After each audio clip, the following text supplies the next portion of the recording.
Okay.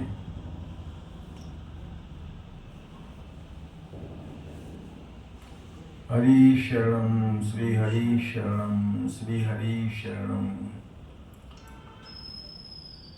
आज 12 जनवरी है 2026। परसों एकादशी है, 14 तारीख की एकादशी है। और ये जैसे 4-5 एकादशियाँ मुख्य होती हैं, उसकी महात्म ज़्यादा बताते हैं तो सब एकादशियाँ। एक वर्ष में कितनी एकादशी होती है? 24। तो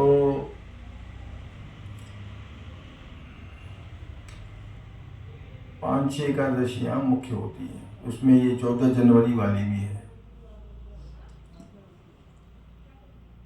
लेकिन वो जो खिचड़ी का है वो 15 को करना पड़ेगा, क्योंकि एकादशी को लोग चावल नहीं खाते हैं, इसलिए एकादशी है, एकादशी का व्रत रखेंगे। और 15 को तो मकर संक्रांति खिचड़ी का जो भी करते हैं लोग, सबको धन्यवाद है। हिंदू सनातन धर्म वालों को सबको नमस्कार है।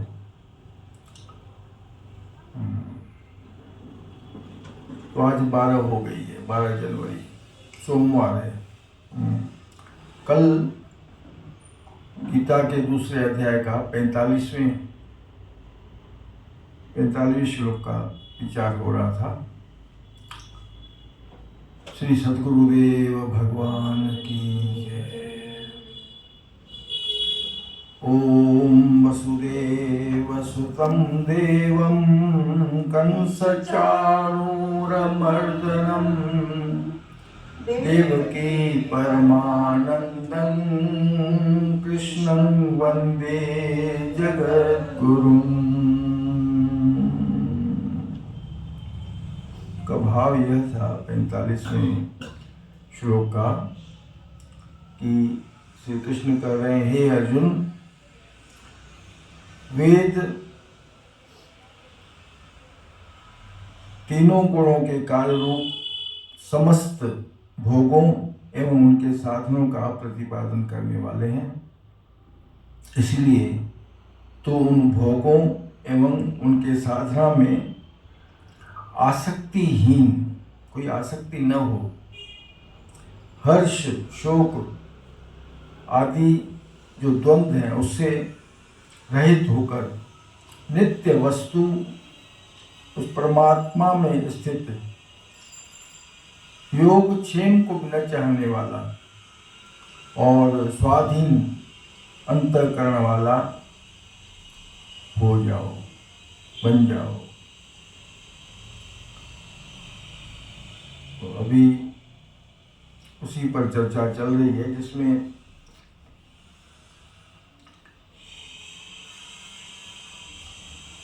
समझाने का आगे यह है कि रावण ने सीता का अपहरण किया था, मालूम है?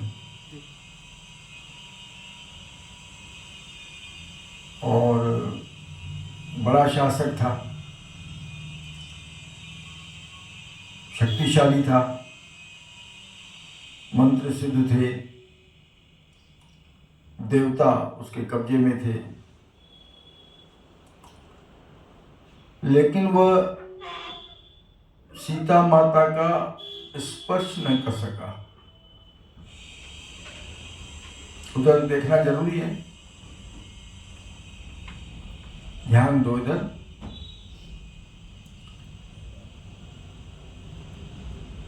रावण सीता माता का स्पर्श नहीं कर सका, इतना शक्तिशाली होते हुए भी। क्यों? क्योंकि कुछ लेखक ऐसा भी लिखते हैं कि सीता के शरीर में इतना तेज था, आभामंडल इतना तेज था कि जैसे ही रावण उनकी ओर हाथ बढ़ाता था तो आग के लपटें, आग के शोले उसे जलाने लगते थे, जितना उसको, जैसे कभी कभी आजकल ठंड के कारण शाम को रात को सेकते हैं ना हाथ, लेकिन कभी कभी लपट बढ़ जाती है तो आसन को पीछे करना पड़ता है, वो पीछे हो जाता था, इतना उसका तेज था। ऐसी शक्ति प्रत्येक में है, कोई उस शक्ति के बिना नहीं है, सबके अंदर। सुनिया सखना कोई नहीं, सबके हृदय लाल, पर मूर्ख गंड खोले नहीं, कर में भया कंगाल। हम अपने को पहचानते नहीं, हम अपने अस्तित्व को जानते नहीं, भूल गए हैं, तो फिर वो शक्ति भी लुप्त है, ढकी हुई है। जब हम अपने आप को पहचान लेंगे तो फिर वो शक्ति खुद ब खुद सामने आ जाएगी, जागृत हो जाएगी। तो और जैसे योग विद्या की बात की जाए, योग शास्त्रों की बात की जाए, तो ये जो चोटी होती है ना, चोटी शिखा, वहाँ इसको ऐसे मरम वाले वो अधिपति के नाम से भी बोल रहे थे ना उस दिन। और चक्र है, सहस्रार चक्र भी बोलते हैं। तो वहाँ अमृत कुंड है, और जब तक वह कुंड है तब तक मृत्यु भी कुछ नहीं कर सकती। इसको स्पर्श करके मरण चिकित्सा भी होती है। वह जो अमृत है, मृत्यु के समय कहाँ जाता है? फिर मृत्यु तो सबकी होती है, तो फिर वो कहाँ चला जाता है? क्यों मृत्यु हो जाती है? नाभि में नाद कुंडलिनी नाम की एक नाड़ी है, जिसमें 3.5 चक्र हैं।